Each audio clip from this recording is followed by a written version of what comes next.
Baghdad جو علم و حکمت کا مرکز رہا ہے، ہمیشہ اپنے نیکوکار اور عدل قاضیوں کی وجہ سے مشہور رہا ہے۔ اس شہر میں ایک ایسا قاضی بھی گزرا ہے جس کی دیانتداری، ایمانداری اور خوف خدا کی مثالیں دی جاتی تھی۔ وہ انصاف پر سختی سے کاربند تھا اور کسی بھی قیمت پر عدل سے نہیں ہٹتا تھا۔ یہ واقعہ اس وقت کا ہے جب بغداد میں انصاف کا بول بالا تھا۔ قاضی صاحب اپنی عدالت میں ہر شخص کے ساتھ یکساں سلوک کرتے تھے۔ ان کے فیصلے ہمیشہ قرآن و حدیث کی روشنی میں ہوتے اور کسی کی دولت یا رتبے انہیں انصاف کرنے سے نہیں روک سکتا تھا۔ ایک دن ایک ایسا واقعہ پیش آیا جس نے سب کو حیرت میں ڈال دیا۔ ایک امیر تاجر اور ایک غریب مزدور پر الزام لگا کر قاضی کی عدالت میں آیا۔ اس نے کہا کہ مزدور نے اس کی قیمتی انگوٹھی چوری کر لی ہے۔ مزدور غریب تھا مگر اس کی آنکھوں میں سچائی کی چمک تھی۔ وہ بار بار انکار کر رہا تھا لیکن تاجر اپنی بات پر اڑا تھا۔ قاضی نے معاملے کی گہرائی میں جانے کا فیصلہ کیا۔ انہوں نے دونوں فریقین کو غور سے سنا اور مزدور سے قسم کھانے کو کہا۔ مزدور نے فوری کہا کہ وہ اللہ کی قسم کھا کر کہتا ہے کہ اس نے چوری نہیں کی۔ تاجر نے ضد پکڑ لی اور قاضی پر دباؤ ڈالنے لگا کہ وہ فوری مزدور کو سزا دے۔ قاضی نے صبر و تحمل سے کام لیا اور مزید تحقیقات کرنے کا ارادہ کیا۔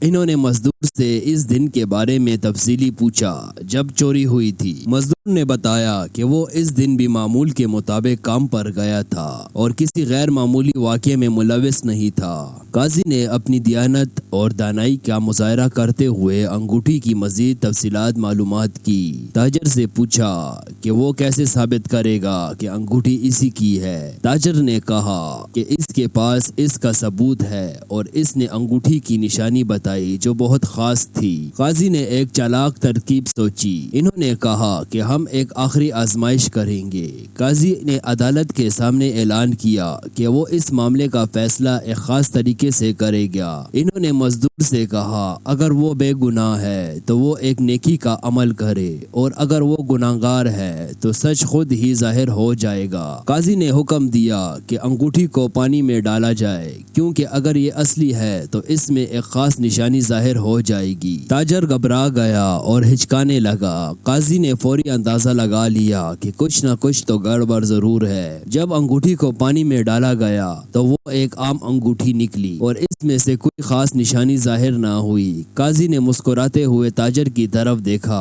اور اس سے پوچھا کہ یہ کیسے ہو سکتا ہے۔ تاجر پسینے میں شربوار ہو گیا اور اس کی زبان لڑکھڑانے لگی۔ قاضی نے سخت لہجے میں کہا کہ اگر وہ بے گناہ ہے تو اسے ڈرنے کی ضرورت نہیں، مگر اگر اس نے جھوٹ بولا تو وہ فوری اعتراف کر لے۔ آخر کار تاجر نے دباؤ میں آ کر اعتراف کر لیا۔ وہ جھوٹ بول رہا تھا۔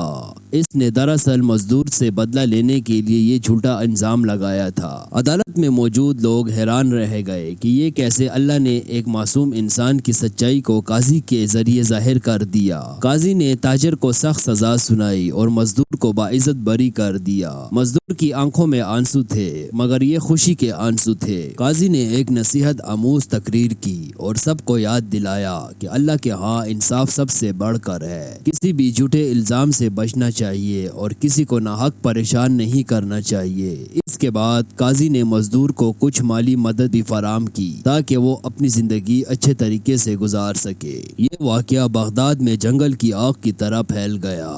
سب نے قاضی کی عقل و دانش اور دیانتداری کی خوب تعریف کی۔ لوگوں نے ان سے سیکھا کہ انصاف کرنا کتنا ضروری ہے اور کبھی بھی کسی پر جھوٹا الزام نہیں لگانا چاہیے۔ تاجر کو اس کی غلطی کا احساس ہو چکا تھا۔ اس نے قاضی سے معافی مانگی اور وعدہ کیا کہ آئندہ کبھی کسی کے ساتھ ناانصافی نہیں کرے گا۔ قاضی نے اسے معاف کر دیا مگر اس کے عمل کا ایک سبق سب کے دل میں نقش کر گیا۔ یہ واقعہ سننے کے بعد بغداد کے لوگ اور زیادہ قاضی صاحب کی عزت کرنے لگے۔ ان کا ہر فیصلہ قرآن و حدیث کے مطابق ہوتا اور وہ کبھی کسی کے دباؤ میں نہیں آتے تھے۔ اس کی عدالت میں ہر شخص کو معلوم تھا کہ یہاں صرف سچ کی حکمرانی ہے۔ وہ امیر و غریب کے درمیان کوئی تقریب نہیں کرتے اور یہی یہی وجہ تھی کہ لوگ اسے بے حد محبت کرتے تھے۔ چند دن بعد ایک اور معاملہ قاضی کے سامنے پیش ہوا۔ ایک یتیم لڑکا عدالت میں حاضر ہوا اور روتے ہوئے بولا، میرے والد کا انتقال ہو چکا ہے اور میرے چچا نے میری تمام جائیداد پر قبضہ کر لیا ہے۔ میرے پاس کوئی ثبوت نہیں، مگر میں جانتا ہوں کہ میرے والد نے میرے لیے کچھ مال رکھا تھا۔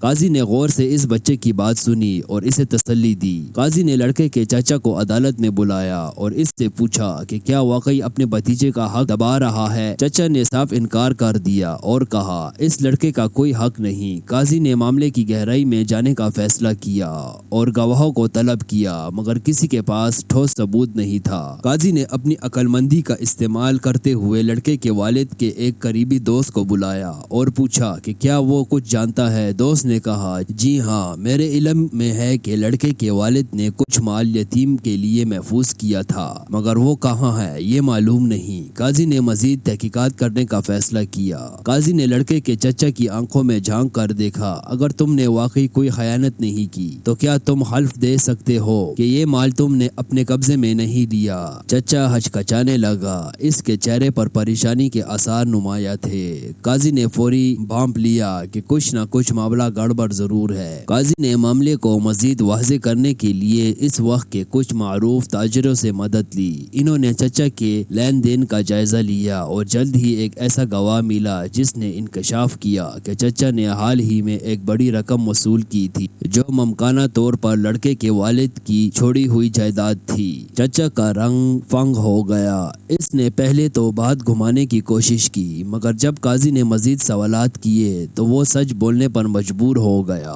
اس نے تسلیم کر لیا کہ اس نے واقعی لڑکے کے والد کا مال چھپا کر رکھا تھا اور وہ یتیم بچے کا حق کھانے کی کوشش کر رہا تھا۔ قاضی نے نہایت حکمت سے فیصلہ سنایا۔ انہوں نے حکم دیا کہ وہ تمام مال فوری یتیم لڑکے کے واپس کر دیا جائے اور چچا کو اس کے عمل پر سزا دی جائے۔ لوگ حیران تھے کہ کیسے قاضی نے بغیر کسی ٹھوس ثبوت کے اپنی عقل مندی سے سچ کو ظاہر کر دیا۔ بغداد میں ہر طرف قاضی کے انصاف پسندی کے چرچے ہونے لگے۔ وہ اپنی ایمانداری، دیانت اور معاملہ فہمی کی وجہ سے پورے شہر میں مقبول ہو گئے۔ ہر شخص ان کے فیصلوں پر اعتماد کرتا تھا اور جانتا تھا کہ اگر کوئی ان کی عدالت میں آیا تو اسے ضرور انصاف ملے گا۔ قاضی کی دیانت داری اور عقل و فرہست کے چرچے نہ صرف بغداد میں بلکہ دوسرے شہروں تک بھی پہنچ چکے تھے۔ وہ اپنی زندگی کے ہر لمحے میں انصاف کے اصولوں پر کاربند رہے اور ہر شخص کو اس کا جائز حق دلانے کی کوشش کرتے تھے۔ وہ جانتے تھے کہ دنیا کی عدالت میں کوئی جھوٹ بول کر بچ سکتا ہے، مگر اللہ کی عدالت میں ہر چیز ظاہر ہو جاتی ہے۔ ایک دن ایک غریب خاتون قاضی کی عدالت میں آئی۔